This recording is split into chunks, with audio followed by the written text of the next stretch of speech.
Another frustrating night for the Minnesota Wild as they come up short in a 5-3 loss to the Florida Panthers. We break down all the action on tonight's Locked On Wild postcast.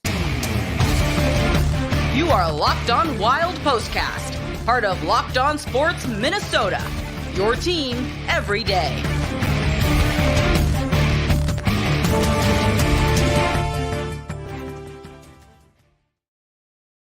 Minnesota Wild come up short 5-3 to the Florida Panthers, and we are breaking down all the action on tonight's Locked On Wild postcast. Seth Topal joined by Kevin Gorg. Kevin, a frustrating one tonight as you see what happens, the first two goals that the Panthers score, it's turnovers in the defensive zone. And while that would have been something that this team may have been able to shake off last year with the offense they had, just tough to overcome some of these penalties and turnovers that have been dooming the Wild over the last few games. Yeah, critical points of the game, Seth. To your point, in that closing seconds of period one, after a really good road first period where the Florida Panthers had one shot on goal inside of 5 minutes to go in that period, and you cough the puck up on your defensive half wall, ends up in the back of the net in the closing 12 and a half seconds. Panthers get feeling good. They get momentum, come out right away in the second, and the same thing happens again. And now you're basically playing uphill the rest of the game. And so your power play gets going. That's great. But in the end, between the turnovers and the ill-timed penalty by Hartman, it just was too much to overcome. Well, and it was, as the game went on, a Florida team that was super shorthanded. They at one point were down to 3 defensemen, and the Wild were not able to really sustain as much. They did have some periods of time where they sustained in 5-on-5, but beyond the power play, beyond pulling the goalie and getting the extra attacker, it was just tough for the Wild to set up shop in the offensive zone. It was. And the Panthers, once they got the lead, did a really nice job of packing things in the slot. But, third string goalie, great story. Baudette kid who played on Hockey Day back in 2008. That part's really cool, but it's a third string goalie for most of the game. They had 4 defensemen. In Minnesota, I just think, looking back, we'll look, at this game as a game where they basically gave 2 points away. And it's frustrating too, because you alluded to the power play looked great. That might have been the best that the power play has looked in a handful of games. Crisp passes, and they get a couple of really nice goals. But it's just that was really the only thing that seemed to get him going offensively. Yeah, they looked really good in those sequences, and that's certainly going to be important moving forward, especially when you take a team on like the Tampa Bay Lightning on Tuesday in the class that they bring to the rink every night. Feeling good in the power play will help. But again, 5-on-5, as you mentioned, they have really struggled consistently scoring goals. And, they're a better team when Marcus Foligno's out there. No one's making an excuse. He got sick, didn't feel well enough to play. They probably did the right thing resting him and not getting anybody else sick because they've had such luck now getting health on on their side. But, if they get him back on Tuesday, which they believe they will, you've got that grief line back together. You got Matt Boldy starting a little bit of a streak now. We've seen this from him before. He's a guy that can string together some games with goals, and that would really help the Wild's cause. Frustrating night for Ryan Hartman as well. He had the penalty that he took in retaliation for whatever the exchange ended up being, and then he gets in the fight, and it seems like, I don't know if him not scoring at the same level that he did last year is kind of starting to weigh on him, but it was unfortunate that penalty that he took ended up being the power play that the Panthers scored on, made it just seem like that much more of a mistake. Psychologically, that was a real tough sequence because, again, the Wild had clawed their way back in the game. They had a little traction. They had some mojo going. And at that time, you knew if Florida was able to score a goal there that it was going to be a gut punch, and it was. And the Wild really never recovered. And, for Ryan Hartman, I'm not even certain it has anything to do with the fact that pucks haven't gone in and he's missed part of the season. And he's had a hard time feeling comfortable because of that injury he sustained. And he's not, I don't think at any point this season, going to be 100% healthy from what I'm hearing. But he plays on that edge, Seth, and he's at his best when he walks that line. Dean Evason's had the conversation with Ryan time and time again, though, about going to the edge and not getting over that line. And, retaliating by punching a guy at that point was something he'll want back. And it's a situation where he'll learn from it, hopefully. And, again, the coaches do a great job communicating with this group. And I think that the Wild and Ryan Hartman will respond with a much smarter game on Tuesday.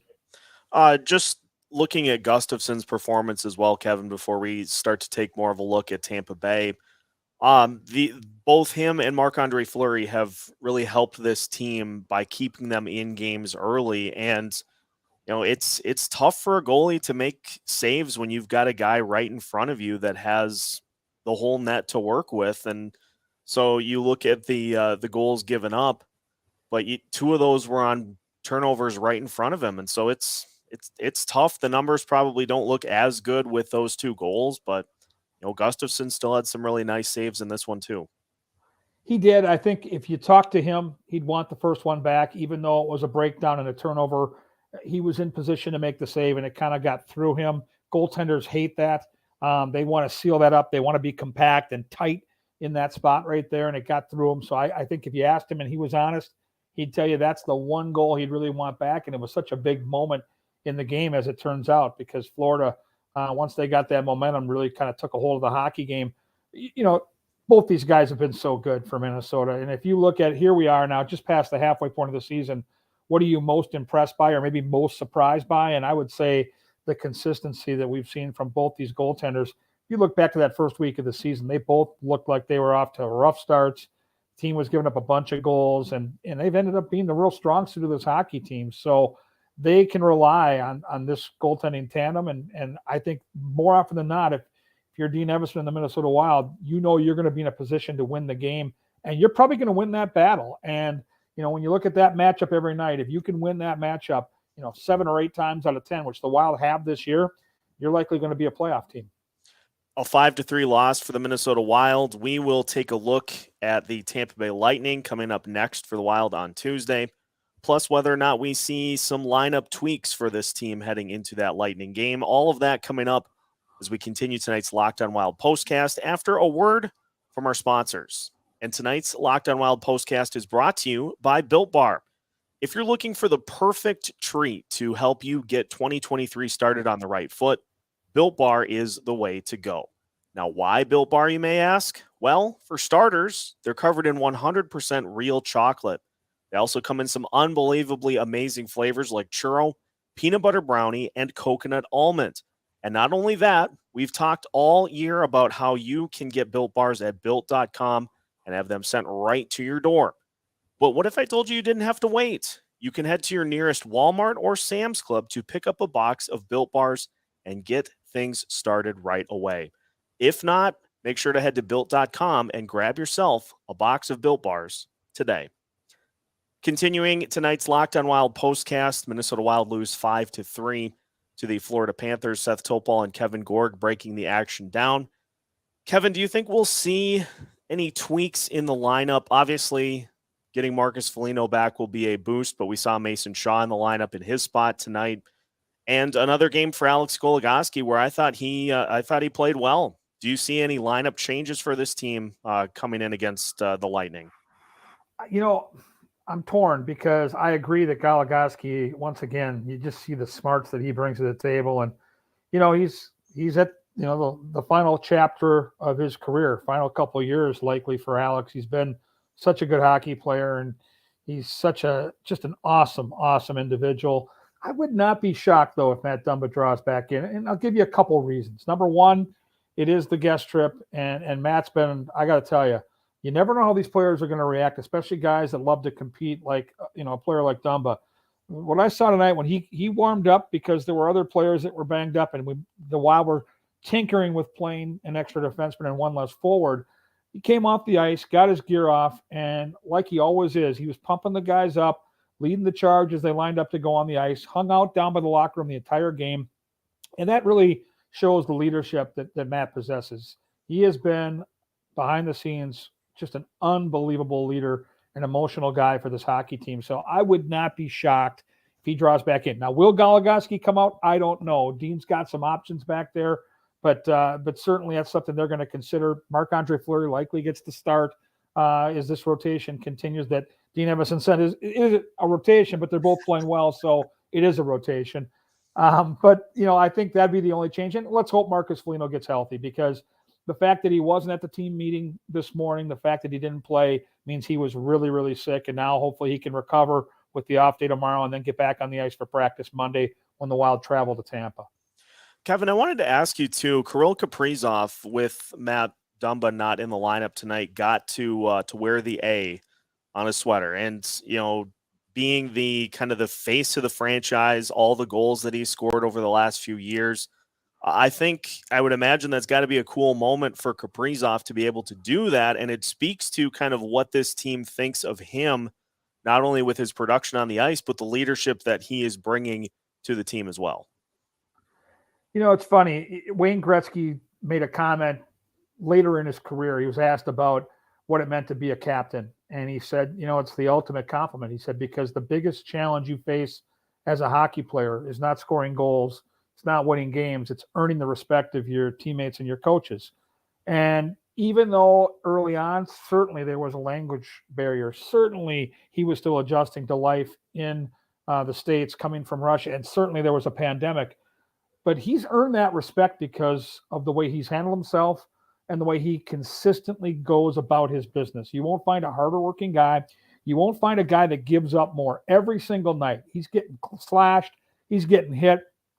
Doesn't take dumb penalties, fights the good fight, scores the big goals, and he's earned a ton of respect from his teammates. And I think that really means something, that they put the A in that sweater. They didn't do it because he's a good player. There are a lot of good players on this hockey team. Kirill Kaprizov has earned that A on his sweater, and I think it's really important. And you bring up a great point. And so, moving forward in those situations, I think that, you look for Kirill now to maybe take a little bit more of a voice. And even though his English isn't 100% there and he's not comfortable doing interviews with TV or radio yet, I can tell you behind the scenes, there's a lot of conversation going on, and he's got a big voice in that locker room. And I think it's great for the Minnesota Wild. Let's end on special teams. We talked about the power play 2 for 2. They looked great in the 2 opportunities they had. I didn't think the penalty kill looked bad, with the exception of that power play goal that the Panthers scored. And it led to some opportunities shorthanded for the Wild. And so if they're going to get back on track, got to get these special teams units to play like they did against the Panthers and keep that going moving forward. Yeah, that's the one thing you can take away from this game, saying if we can get that type of effort every night from our special teams, we're going to be in a good position here. The power play, not just the goals, you mentioned it earlier, the way they pass the puck, the way they spread those killers out, the zone time that they created. It's easy with this team when you watch them to know if they're on or they're off on their power play by how they enter the zone and how they control the puck. And they did that tonight. On the penalty kill, they're one of the most dangerous teams in the league shorthanded. They've got guys with speed, and they play an aggressive kill. That's the one adjustment they really made in the offseason that you could noticeably point your finger at and say, this is different, this is better. The coaching staff spent the entire summer trying to drop a way they could be better and more aggressive on the penalty kill and use their speed to their advantage. So you look at some of the guys like Shaw, like Dewar, like Freddie Gaudreau, like Sam Steele, players that have good instincts and have speed, make it very difficult because they can create turnovers and they can also score goals. And so, yeah, moving forward to Tampa might be the toughest game of the year. You beat them 5-1 in St. Paul. They've heard all about how the Wild have won 5 or 6 in a row against them. And, oh, by the way, they got beat tonight in Calgary and gave up 6 goals. So this is a team that's been to the Cup 3 times here in the last 4 years, and 2 of them, you know they're going to come out full of fire. This is going to be a huge test on Tuesday for Minnesota.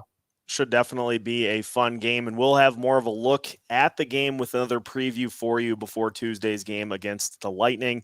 So Locked On Wild listeners, make sure to keep an eye out for that as we move throughout the rest of the weekend into Tuesday's game. That will wrap it up for tonight's postcast. Kevin, thank you for the time as always, breaking down the action as the Wild come up short here against the Florida Panthers.